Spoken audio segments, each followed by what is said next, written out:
तो hello my friends, I am come back with part 7। से without wasting in time video start करते हैं। तो पार्ट 7 की स्टार्टिंग में हमें एक बच्चा दिखाया जाता है जो कि कोच मी से बोलता है कि मैं बहुत थक चुका हूँ, तो हम एक ब्रेक ले लेते हैं। तो कोच मी बोलती है कि तुम्हारी मॉम ने तुम्हारा कंपटीशन में नाम लिया है और नेक्स्ट वीक वो कंपटीशन है, उसके लिए हमें प्रैक्टिस करनी होगी। तो बच्चा कहता है कि मैं बहुत थक चुका हूँ, मैं खड़ा भी नहीं हो सकता। तभी हमें सैनमो दिखाया जाता है जहाँ वो एक एम्प्लॉय से पूछता है कि ली कहाँ है। तो वो बोलती है कि ली अभी क्लासेस ले रही है। तो शैन उससे बोलता है कि जब ली क्लासेस ले ले तो उससे बोल देना कि वो मेरे ऑफिस में आ जाए। तो वहीं हमें फिर से ली और वो बच्चा दिखाया जाता है जहाँ ली बोलती है कि तुम इतनी जल्दी थक नहीं सकते, तुम्हें और प्रैक्टिस करनी है। तो बच्चा मना कर देता है। वहीं ये सारी चीज़ें शैनमो खड़े होकर देख रहा होता है। तभी वो ली को आवाज़ देता है और ली शैनमो की तरफ देखती है। हमें शैन दिखाया जाता है जो ली से बोलता है कि तुम बच्चे के साथ कैसे बिहेव कर रही थी। तो ली बोलती है मुझे तो जैसे उसकी मॉम ने बताया तो मैं वैसे ही कर रही थी।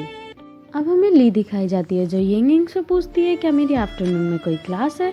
तो यिंग बोलती है मेरे पास तुम्हारे लिए एक गुड न्यूज़ है और एक बैड न्यूज़ है, तो तुम पहले कौन सी सुनना चाहोगी। तो ली बोलती है कि बैड न्यूज़। तो यिंग बोलती है मेरे ख्याल से तुम्हें पहले गुड न्यूज़ सुननी चाहिए, और वो गुड न्यूज़ ये है कि तुम्हारी आफ्टरनून में कोई क्लास नहीं है। तो ली बोलती है कोई लेसन नहीं है, ऐसा क्यों। तो यिंग बताती है यही बैड न्यूज़ है जो मैं तुम्हें बताना चाहती थी कि मिस्टर शैनमो ने तुम्हारे सारे लेसन दूसरे कोच को ट्रांसफ़र कर दिए। तो ली बोलती है कि ऐसा उन्होंने क्यों किया। तो यिंग बताती है उन्होंने तुम्हारे बारे में बहुत सी कंप्लेंट रिसीव की और वो चाहते हैं कि जब तक तुम अपनी प्रॉब्लम अंडरस्टैंड ना कर लो वो तुम्हें क्लासेस ना दें। अब हमें एक लेडी दिखाई जाती है जो ली से बोलती है कि मुझे स्काइकिंग में बहुत इंटरेस्ट है और मैंने बहुत सी ऑनलाइन वीडियोस देखी हैं। तो ली बोलती है कि स्काइकिंग एक एक्सपीरियंस एक्सपोर्ट है, ये वीडियो देख के नहीं सीखा जाता है, तो चलो मैं तुम्हें सिखाती हूँ। तभी ली उस लेडी को स्काइकिंग सिखाने लगती है। वहीं ये सारी चीज़ें शैनमो खड़े होकर देख रहा होता है। तभी शैनमो मैनेजर सन से पूछता है कि वो कौन है। तो मैनेजर सन बताते हैं कि जब मैनेजर क्वीन ने रिज़ाइन किया था तो हमने इनकी हेल्प ली थी और इनसे प्रॉमिस किया था कि हम इन्हें फ्री में स्काइकिंग सिखाएंगे। अब हमें ली और शैन दिखाए जाते हैं जहाँ ली शैन से बोलती है कि मैं तुम्हारे लिए अखरोट लाई हूँ। तभी शैन बोलता है कि ली तुम मेरे पैर पे चढ़ गई हो, और ली एकदम से पैर हटा लेती है और शैन से माफ़ी मांगने लगती है, और शैन बिना कुछ बोले ऑफिस के अंदर चला जाता है। अब हमें फिर से ली और शैन दिखाए जाते हैं जहाँ शैन ली से बोलता है कि तुम जिया से ऑलरेडी मिल चुकी हो और ये जिया के कुछ फ्रेंड और तुम्हें इन्हें स्काइकिंग सिखानी है, और इतना बोल के वो वहाँ से चला जाता है। अब हमें मैनेजर सन और ली दिखाए जाते हैं जहाँ ली मैनेजर सन से बोलती है कि मैं इतनी बेसिक सैलरी में कैसे रह सकती हूँ, मैं और क्लासेस लेना चाहती हूँ। तो मैनेजर सन बोलते हैं कि तुम्हें तो ऑलरेडी पता है कि शैन ने तुम्हारी क्लासेस बंद कर रखी है। तो ली बोलती है क्या आप मेरी मदद करोगे। तो मैनेजर सन बोलते हैं इसके अलावा मेरे पास और कोई रास्ता भी नहीं है।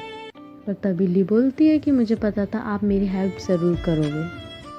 अब हमें फिर से ली दिखाई जाती है जो स्काइकिंग एरिया में होती है जहाँ वो मैनेजर क्यू से बोलती है कि आप क्या कर रहे हो, 2 घंटे की क्लास में आपने उसे 40 मिनट का ब्रेक दे दिया। तो मैनेजर क्यू बोलते हैं ये मेरा काम है, मुझे मत सिखाओ। और मैनेजर क्यू और ली के बीच आर्ग्यू होने लगता है। अब हमें ली और शैन दिखाए जाते हैं जहाँ शैन बहुत गुस्से में होता है और ली को अंदर लेके आ रहा होता है। तो शैन ली से बोलता है कि तुम मैनेजर क्यू के साथ कैसा बिहेव कर रही थी। तो ली बोलती है कि मैं तो नॉर्मली बात कर रही थी। तो शैन बोलता है कि तुम्हें उनकी रिस्पेक्ट करनी चाहिए। तो ली बोलती है अगर तुम इतने ही गुड मैन हो तो तुम ही कोच बन जाओ, और इस बात पे शैन एग्री हो जाता है। अब हमें 2 बच्चे दिखाए जाते हैं जो आपस में बैटल लगाने वाले हो रहे होते हैं। तभी ली वहाँ आती है और उन दोनों से बोलती है कि तुम दोनों क्या करना चाहते हो। तो उनमें से एक बच्चा बोलता है कि ये मेरा फ्रेंड और हम दोनों साथ में स्काई करना चाहते हैं। तो ली बोलती है कि ज़्यादा दूर मत जाना। तभी हमें दिखाया जाता है कि उनमें से एक लड़के की चोट लगी होती है। तभी वहाँ शैनमो आ जाता है और उस बच्चे को ले जाता है। तो अब हमें शैनमो दिखाया जाता है जो कि बहुत गुस्से में होता है। वो ली से बोलता है कि तुमने उन बच्चों को सीनियर ट्रेल पे जाने से क्यों नहीं रोका। तो ली बोलती है कि मैंने उन्हें रोका था। तो शैन बोलता है कि तुम हमेशा अपना ब्लेम दूसरों पे डाल देती हो, तुम अपनी गलती एक्सेप्ट करना कब सीखोगी, और तुम ये सब गड़बड़ करना बंद कब करोगी। तो ली बोलती है कि इसमें मेरा कोई फॉल्ट नहीं है। तो शैनमो कुछ नहीं बोलता है। तो ली बोलती है जब तुम्हें मुझ पर विश्वास नहीं है तो स्काई रिजॉर्ट में मेरी ज़रूरत भी नहीं है। इतना बोल के ली वहाँ से चली जाती। तभी मैनेजर सन बोलते कि मुझे नहीं लगता कि इसमें ली का कोई फॉल्ट था, क्योंकि जब ये इंसिडेंट हुआ था तो ली वहाँ नहीं थी। तो शन बोलता है ये इंसिडेंट स्काई रिजॉर्ट में हुआ है। तभी हमें ली दिखाई जाती है जो कि बहुत सैड होती है। तो रैन उससे पूछती है कि तुम स्काई रिजॉर्ट में नहीं थी। तभी ली सोफे पे आके बैठ जाती है। तो रैन उससे पूछती है कि क्या हुआ। तो ली बोलती है कि मैं कुछ भी करूँ तो उसमें शैन को हमेशा फॉल्ट ही दिखता है। और वो हमेशा मेरे डिमेरिट ही नोटिस करता है। तो रेन बोलती है कि जिस जॉब से तुम्हें खुशी ना मिले उस जॉब से रिज़ाइन कर देना चाहिए। अगर तुम ये जॉब करके खुश नहीं हो तो कोई फ़ायदा नहीं है ऐसी जॉब का। तो ली बोलती है कि मैं बहुत लकी हूँ कि मेरे पास तुम्हारी जैसी रूममेट है। तभी हमें ली और शैन दिखाए जाते हैं, जहाँ ली खुश होकर पूछती है कि ये सब खाना तुमने मेरे लिए बनाया है। तो रेन बोलती है कि तुम अब अच्छा फील कर रही हो ना। तो ली बोलती है हाँ। तो रेन बोलती है कि मेरा रोमांटिक लंच है सेचेन के साथ, तो तुम होंग के घर जा सकती हो, सिर्फ 3 घंटे की ही बात है। और वो ली को वहाँ से भेज देती है। अब हमें होंग दिखाया जाता है जो कि डोर खोलने जा रहा होता है, और डोर खुलते ही वहाँ दिखता है कि ली आई होती है। तभी ली घर के अंदर आती है और वो टीवी की तरफ देख के बोलती है कि ये क्या है। तो होंग उसे बताता है कि ये न्यू गेम है। तो होंग ली से पूछता है क्या तुम ये गेम खेलना चाहोगे। तो ली बोलती है हाँ, और वो गेम खेलने लगती है। तभी हमें होंग और ली सोफे पे बैठे हुए दिखते हैं, जहाँ होंग ली से बोलता है क्या तुम्हारी ये रियल स्काइकिंग की तरह नहीं था। तो ली बोलती है हाँ, इसमें हम गिर नहीं सकते और हमें चोट नहीं लग सकती।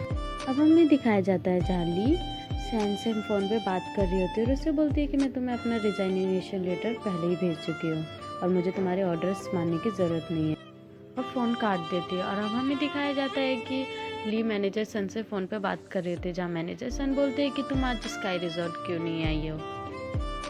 तो मैनेजर सन ली से बोलते हैं कि तो तुमने तो बोला था कि मैं स्काई रिजॉर्ट में एंड तक काम करूँगी, तुम अपने वर्ड्स पे नहीं टिकी रही।